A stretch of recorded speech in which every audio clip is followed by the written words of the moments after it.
Kamusta po kayong lahat? So ngayon ay gagawa po tayo ulit ng general love reading. At kung bago pa lang po kayo sa channel ko, don't forget to hit like and subscribe para po updated kayo sa mga videos na i-upload ko. At paalala lang po, hindi po lahat ay makaka-resonate. So take what resonate and leave what doesn't. At sa mga gusto magpa-private reading, message lang ako sa Facebook, nasa description box below, okay? So, tingnan natin kanino energy kayo makukuha natin ngayon. And guys, kung may mga maririnig kayo na ingay, pasensya na lang kasi nasa kabilang room po ako. Tingnan natin kaninong reading kaya ang makukuha natin ngayon. Love reading.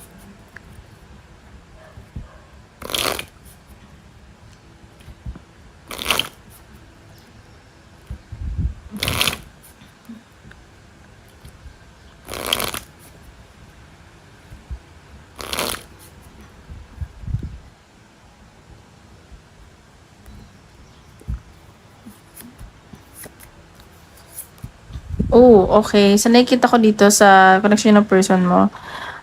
Siguro may unexpected travel sa inyo or money. Nakikita ko din na, sorry guys yung iba naman dito parang may bagong nagugustuhan at may tampuhan at pag-aaway ako nakikita. Nakikita ko na siguro ex na to. Ayan. So, may mga na-involved din sa, tawag dito sa, parang merong other affair, ganyan. So, ayan. So, iba naman may natitrigger na magkaroon ng affair. Dahil parang bago yung nagugustuhan. Tignan natin. Tignan pa natin.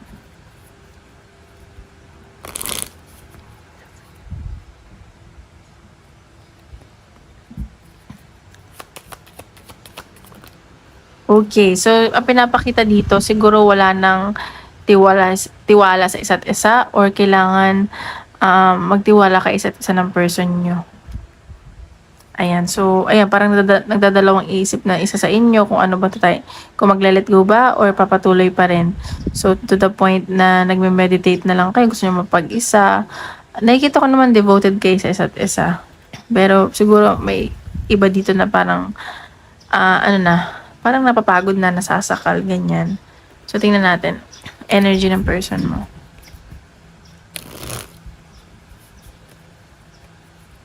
Energy ng person mo.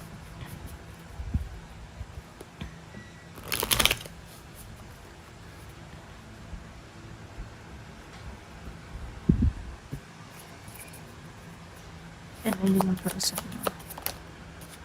Okay, Six of Pentacles. So, ang pinapakita dito, yung person mo, parang nagbibigayan naman daw kayo. Parang masyadong generous isa sa inyo, ganun. Masyadong mapagbigay. Ace of Wands. So, may nakikita akong pag-travel. Pag-travel sa person mo, pupuntahan ka ba niya or mag-abroad ba siya? Kasi parang, ayun nga, unexpected travel to. Ayan. Parang magbubuga na daw yung mga pinaghirapan ng person mo. Ayan. So, baka nga bagong trabaho to at nakikita ko parang willing naman tong person mo na i-work out kung hindi man to sa work. Willing tong i-work out sa connection, yung connection nyo ng person mo. May mga tumutulong sa kanya. Ayan, so may nangyaring unexpected changes sa buhay ng person mo or sa connection nyo. At this is for your betterment naman daw. Oops, isa lang po. Dami. May nakikita din ako ng communication na paparating from your person. O ayan, so namimiss ka ng person mo, baka mag-offer to sa'yo, may i-offer to sa'yo. Nakikita ko na marami siyang isusuyo. I mean, parang marami siyang ibibigay sa'yo para suyuin. Pero, bibigay ka din, ganun. Two of Wands. So, may pag-travel talaga yung person mo. May, ba siya, pag-travel abroad or pupuntahan ka niya. May inaantay itong person mo eh. Tingnan pa natin. Ayan, so baka nga alis yung person mo or kasi may opportunity siyang nakikita na napaparating sa kanya. Page of Wands. Ayan, no, meron talaga. At bago pa lang to. At nakikita ko na passionate dito yung person mo. Ayan. So, pero may conflict lang. Siguro may pagtatalo na nangyari. Ayan. May pagtatalo na nangyari. Dahil dito sa travel na to. Ganyan. Tingnan pa natin. Ayan, so nagiging patient lang tong person mo. Parang may mga binabalansa siya. Pero may celebration ako nakikita. Ayan, no, may travel talaga yung person mo. And hindi na to nakakatulog. Sobrang stress na to. Ganyan. Siguro may mga inaasikaso pa siya. So, tingnan natin. Energy mo naman. Energy mo.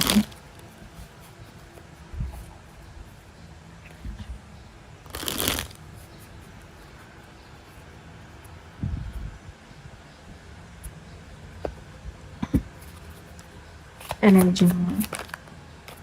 Okay. So, dito may binabalanse ka. And also your finances. And nakikita ko, parang may kailangan kang gawing choice dito sa connection ng person mo. Connection niya ng person mo. Ayan, see, may nakikita akong success na paparating sa'yo. At hindi mo pa to alam, hindi mo pa na to nakikita kasi parang biglaan lang to, magugulat ka lang, ganyan. So, see, magiging maayos yung kaperahan mo at mag-focus ka din naman sa iyong kaperahan. At sa finances mo at sa career mo. Ganun yun ang sa sense ko. Ayan. So, pero sa ngayon, gusto mo na mapag-isa, ayaw mo nang kausap yung person mo, parang may nagninilay-nilay ka ba? Ganyan. 7 of Pentacles. So, ayan.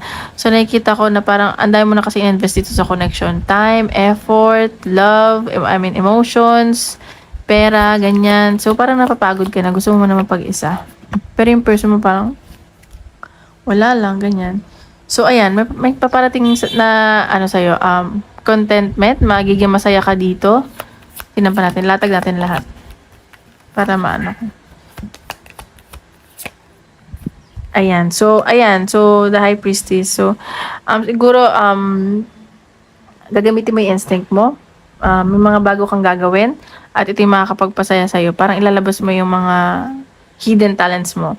Magiging creative ka dito. Ayan. Tingnan pa natin. Knight of Swords. So, ayan, magiging matalino ka na this time dito sa connection nyo ng person mo. Tingnan pa natin. Isa lang po. Page of Cups. So, ayan nga, diba sabi ko, para maging creative ka. So, may gagawin ka na lang ditong bago. Parang hindi mo muna to iisipin na person mo. Though mahal na mahal mo siya, pero ayaw mo na siyang pagtuunan ng pansin. Ganyan na sa sense ko. So, 10 of Wands. So, kasi parang anday mo ng responsibility, nahihirapan ka na. Ayan. So, nagiging matalino ka na nga. Ayan o, puro air signs ang nakikita ko dito. And, ayan. Meron din water signs, ganyan. So, tingnan pa natin. Ano yung papakita? Yung person mo may pag-travel at parang umiiwas. Ikaw naman, gusto mo mag-focus sa kaperahan mo. Tingnan pa natin.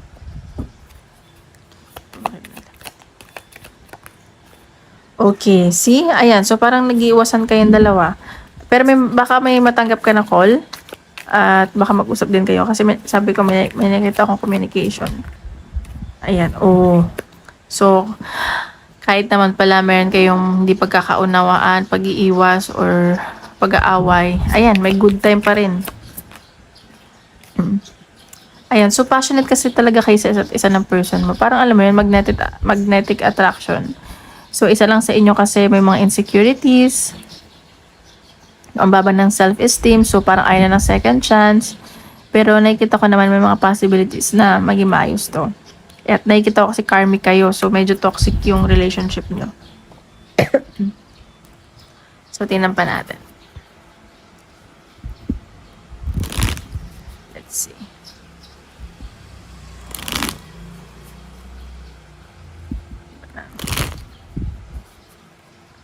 Fine, papakita.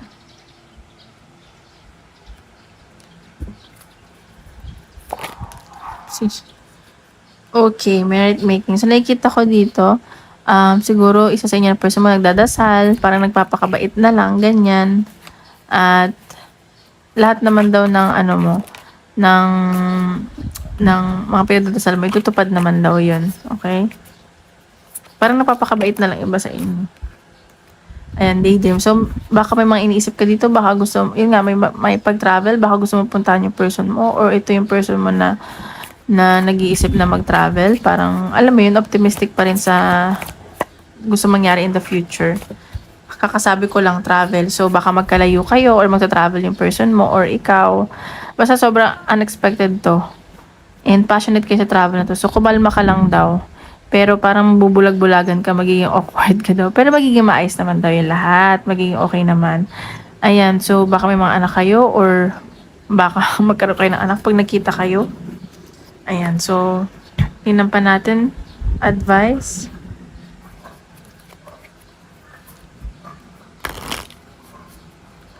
Advice ni universe.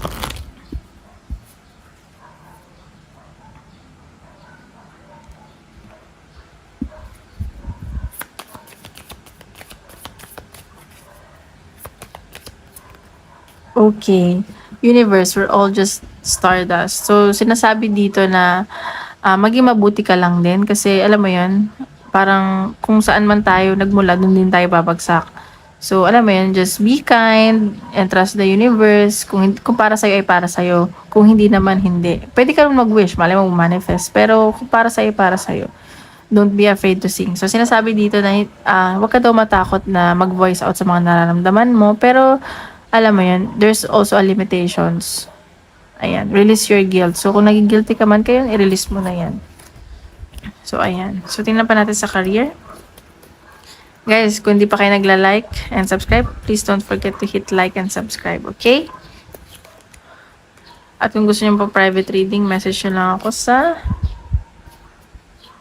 Facebook, nasa description box below. So, tingnan naman natin ngayon sa career mo. Sa career.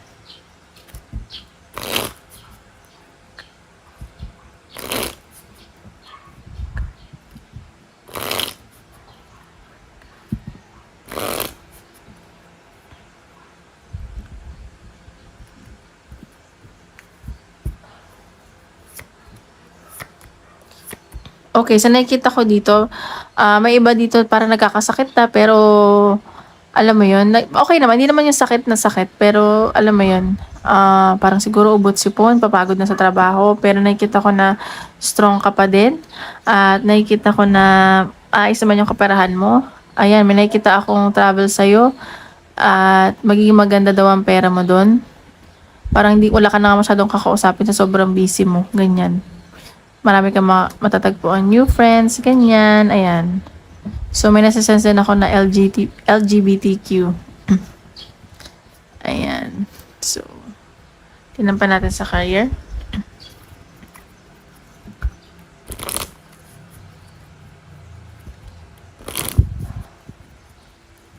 Sa career.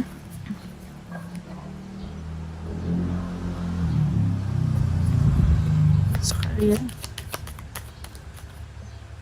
Ayan, sa career, kahit na daw napapagod ka, nagkakasakit ka, you are so thankful. So, magpasalamat ka kasi may nakikita pa akong abundance at blessings na paparating sa'yo. Ayan, so sobrang magdadalawang isip ka dito kasi parang marami kang option or dalawa yung option mo. Parang gusto mo nang matahimik, ayaw mo na ng kausap, ganyan. Sa sobrang busy mo, then, at nakikita ko na pinagdadasal mo to. So, mag-create ka lang ng bagong boundaries. Mag-create ka lang ng boundaries kung may papasukan kang bago. Yun yung kailangan mo sa career.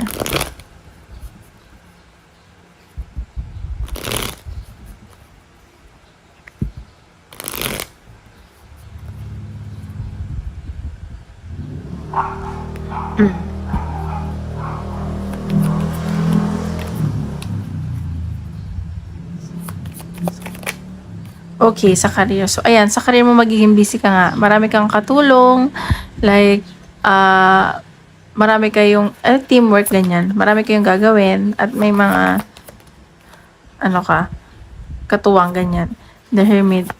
Pero sa sobrang pagod mo, parang after ng work, gusto mo lang mag-isa, ganyan. Yan na natin sa career. Ayan, so siguro may namimiss ka dito sa trabaho mo.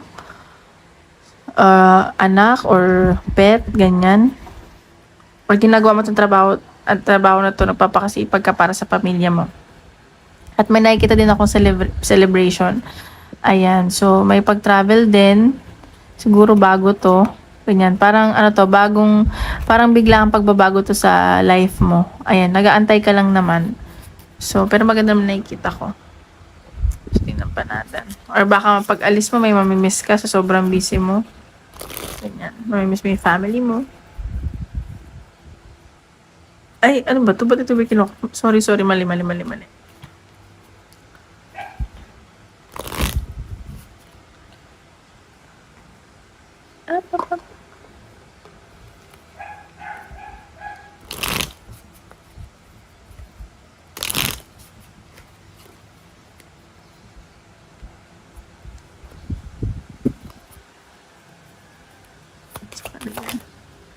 Ayan, so, yan sa career, parang naiirita ka na. Parang you feel disturbed, ganyan. Ayan, siguro dahil sa person mo, or na ano ka na, napuro ka na ng trabaho, hindi mo pa nakikita yung taong para sa'yo.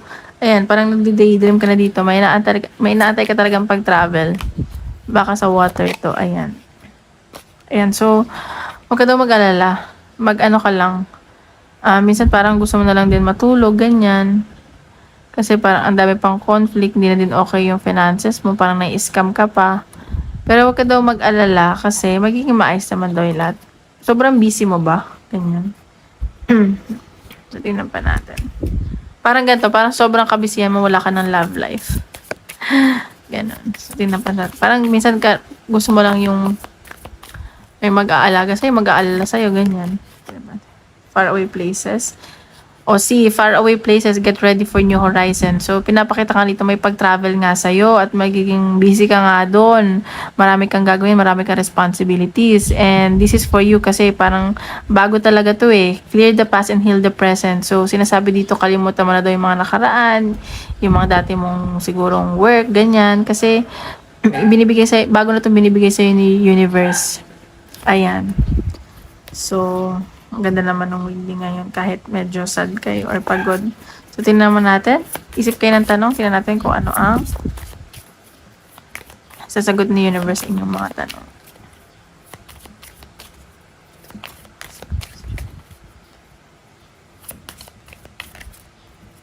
Ayan natin siya po.